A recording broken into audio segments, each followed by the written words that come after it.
Assalamualaikum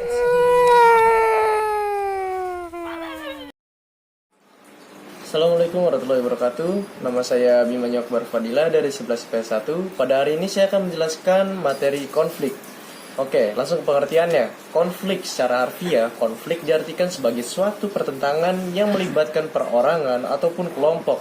Konflik adalah bentuk interaksi yang bersifat disosiatif. Artinya apa? Yaitu interaksi yang memecah belah persatuan kelompok.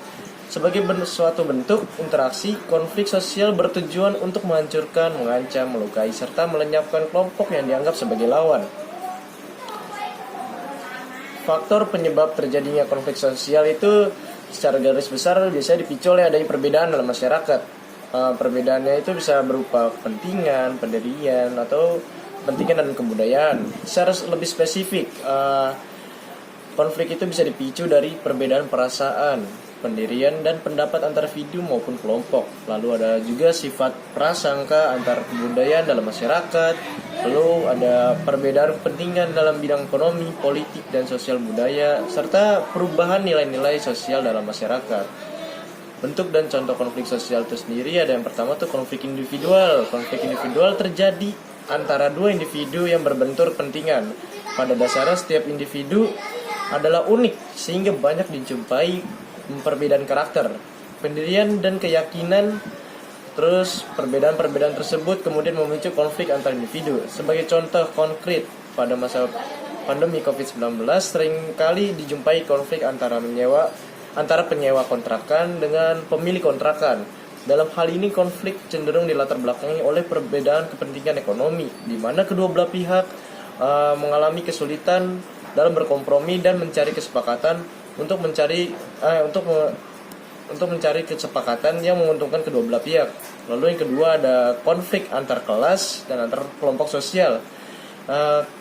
Ketimpangan dan distribusi sumber daya yang tidak adil menjadi pemicu konflik vertikal antar kelas sosial dan konflik horizontal antar kelompok sosial. Sebagai contoh gini, konflik vertikal antar kelas biasanya terjadi antara pemilik faktor produksi, yaitu kayak misalnya contohnya pemilik pabrik dan non pemilik faktor produksi, yaitu buruh. Konflik cenderung dilatar belakangi oleh masalah ketidakadilan dalam relasi pekerjaan, seperti pembayaran upah yang rendah, lalu waktu kerja yang tidak sesuai, dan lain-lain.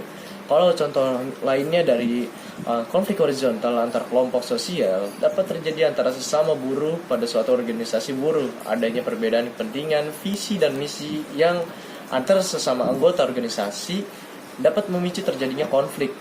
Nah, yang ketiga juga ada konflik rasial.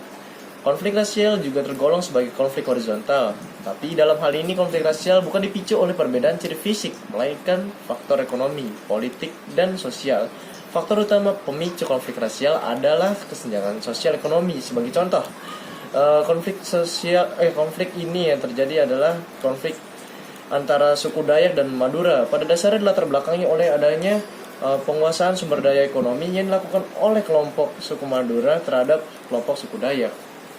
Yang keempat, ada konflik politik. Nah, konflik politik berkaitan dengan adanya perebutan kekuasaan dan ketimpangan relasi kekuasaan. Secara lebih spesifik, konflik politik merupakan pertentangan antar individu atau kelompok dalam rangka memperebutkan kekuasaan. Contoh konflik politik terlihat jelas pada masa kampanye pemilihan umum. Nah, suatu partai politik kan cenderung berkonflik dengan partai lain yang dianggap berseberangan dalam tujuan hal dan kepentingan. Yang terakhir ada konflik internasional.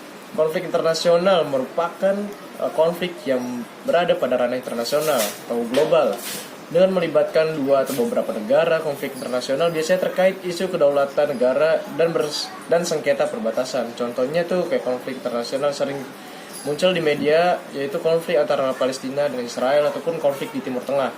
Nah, dari semua konflik itu, nyata konflik ini memiliki dampak positif dan negatif itu sendiri. Nah, dari dampak positif konflik itu yaitu pertama, memperkuat integrasi dan solidaritas internal kelompok, mendorong terjadinya perubahan sosial guna menghilangkan kondisi kesenjangan dalam masyarakat, lalu mendorong perbaikan kapasitas lembaga yang berwenang pada suatu negara, lalu mendorong masyarakat menjadi lebih dinamis. Dampak negatifnya tentu menciptakan kondisi ketidakaturan sosial dalam masyarakat, mengancam norma dan nilai sosial yang sudah terbentuk sebelumnya dalam suatu masyarakat, menciptakan sifat prasangka buruk antar suatu kelompok, lalu hilangnya kontrol sosial dalam masyarakat. Nah, dari semua dampak ataupun bentuknya bentuk konflik itu ada juga bentuk pengendalian konflik sosial. Yang pertama bisa dilakukan dengan mediasi, merupakan bentuk pengendalian konflik dengan bantuan pihak ketiga. Nah, mediator merupakan julukan bagi pihak ketiga dengan syarat pihak ketiga tersebut harus bersikap netral. Peran mediator hanya sebagai medium yang menengahi kedua belah pihak yang berkonflik karena solusi harus datang dari pihak yang berkonflik. Lalu yang kedua juga ada arbitrasi, merupakan bentuk pengendalian konflik dengan bantuan pihak ketiga sebagai pemberi keputusan atau solusi terbaik. Yang terakhir ada konsiliasi, merupakan bentuk pengendalian konflik dan bantuan lembaga tertentu melalui proses diskusi antara pihak yang berkonflik sehingga dapat diterapkan solusi terbaik. Sekian mungkin itu dari saya, jika ada yang kurang mohon maaf. Assalamualaikum warahmatullahi wabarakatuh.